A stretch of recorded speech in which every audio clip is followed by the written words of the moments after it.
बिस्मिल्लाहिर्रहमानिर्रहीम। कल मुझे अपनी बेटी की शादी के सिलसिले में शॉपिंग करने बाज़ार जाने का मौका मिला, तो मैंने देखा कि बहुत से सिग्नल्स जो है ना वो ट्रैफिक सिग्नल्स आ रहे हैं, लेकिन ट्रैफिक सिग्नल जो है वो रेड भी हो जाता है, लेकिन इसके बावजूद लोग जो हैं वो चलते रहते हैं।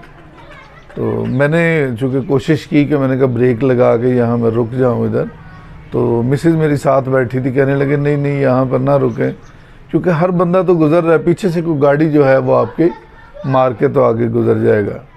लेकिन मेरा बिल्कुल भी ज़मीर जो है इसके ऊपर मुतमईन ना हुआ। मैंने खैर पीछे से देखकर महफूज अंदाज में ब्रेक्स जो हैं वो गाड़ी की लगाई, और आगे जो सिग्नल था उसके ऊपर भी इसी तरह हुआ कि उस पर भी एक अजीब किस्म की ना, जैसे बंदे को हर एक को इतनी तेज़ी है एक दूसरे से आगे निकल जाने की, और पता नहीं कहाँ हम सारे भागे चले जा रहे हैं कि बिल्कुल भी किसी चीज़ का कोई ख्याल जो है वो नहीं कर रहे।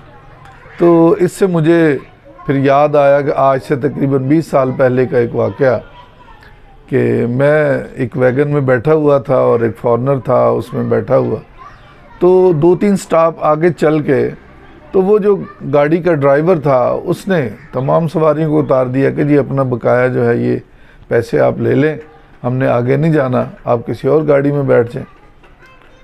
तो मतलब वो भी ज़ाहिर है मैं भी उतर गया और फॉरनर भी वो उतर गया, और उसने ऐसे आहिस्ता आहिस्ता बुड़बुड़ाना शुरू कर दिया। तो फिर उसके बाद उसे ख्याल आया कि मैं किसी फ़ॉरेन मुल्क में हूँ, और फिर वो कहने लगा कि कैन एनीबॉडी स्पीक इंग्लिश। तो मैं उसके पास ही मैंने कहा यस। तो फिर वो कहने लगा कि जी मैं फ़लाँ जगह पर जाना है, मैंने कहा आपको मैं गाइड कर दूँगा। खैर वो दूसरी वैन आई, हम उसमें सवार हो गए, और जब वो बैठ गए उसमें तो फिर उसने जो है वो बोलना शुरू किया, कहने लगा कि you are 100 years back from us. तो मैंने सोचना शुरू कर दिया, अभी ताज़ा उस वक़्त चूँकि इंटरनेट और ये सारे मामलात लैपटॉप वगैरह आ गए थे, और हम जो एक ग्लोबल विलेज है उसके साथ हम भी मुंसलिक हो गए थे। तो मैंने कहा इतना सब कुछ होने के बावजूद और तरक्की करने के और दुनिया के साथ साथ चलने के बावजूद हम 100 साल कैसे पीछे हैं उससे। तो मैंने उससे कहा फिर वाई, कैसे, हाउ आप मतलब you can say we are 100 years back. तो उसने फिर बड़ी सिंपल सी बात की, उसने कहा आपके यहाँ कोई सिस्टम नहीं है, कोई निज़ाम नहीं है।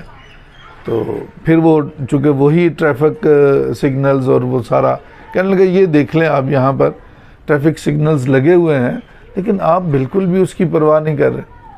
अगर कोई रुक रहा है वहाँ पर तो वो भी दरमियान में जाकर कहीं रुकते हैं कि आगे वाला सिग्नल जब ग्रीन उसका हो जाए तो उसको गुजरने में बड़ी दिक्कत पेश आती है। तो ये इसी छोटे से एक सिस्टम से, उसी से आप अंदाज़ा कर लें कि आप कितना हमसे पीछे हैं।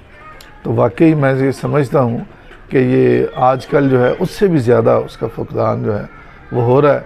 और ये सब कुछ के बावजूद हम अगर किसी और पर भी, जिस पर भी बहुत से इसके मुहर्रकात, ज़ाहिर है मैं उस बहस में नहीं जाना चाहता, लेकिन इसका जो मैं समझता हूँ कि मेन जो कॉज है हमारा वो ये है कि हमारे तालीमी इदारों में तरबियत जो है उसका फुकदान है। करैक्टर बिल्डिंग जिस वो अंदाज में वो नहीं हो रही अब नई नस्ल की। तो ये ख़ास तौर पे सिर्फ पब्लिक स्कूल्स जो हैं, पब्लिक सेक्टर में जो स्कूल्स हैं उनकी ये सूरत हाल नहीं है, बल्कि प्राइवेट सेक्टर में भी यही पोजीशन है। तो मैं तमाम असातिज़ा कराम से भी खुसूसी इस वीडियो के तवस्सुत से गुजारिश करूँगा कि खुदारा तालीम जो है वो सिर्फ़ और सिर्फ निसाब रटा देने का, किताबें रटा देने का नाम नहीं है। तालीम के साथ जब तक तरबियत नहीं है तो तालीम हमें सिर्फ़ और सिर्फ जहालत सिखाएगी, चूँकि तरबियत के बग़ैर तालीम और कुछ नहीं सिखा रही। तो अपनी नई नस्ल को बचाने के लिए खुदारा उनकी तरबियत जो है उसके ऊपर फोकस करें। बाज़ हमारे साथी ये कहते हैं कि जी मेरा एक बद्दे के इस तरह चेंज करने से क्या फ़र्क पड़ जाएगा। मैं समझता हूँ कि बहुत फ़र्क पड़ता है। आपने अगर एक भी बच्चे की दुरुस्त उसकी डायरेक्शन में उसकी रहनुमाई कर दी तो वो सारी उम्र फिर एक जो सही डायरेक्शन है उसके ऊपर चलता रहा तो इंशाअल्लाह ताला उसको आपको उसका सवाब पहुंचेगा और उसकी वजह से जो चेंजेस आएंगी उसके घर में, जो मुआशरे में तब्दीलियाँ आएंगी, इंशाअल्लाह ताला उसमें आपका भी हिस्सा पड़ेगा। बहुत शुक्रिया।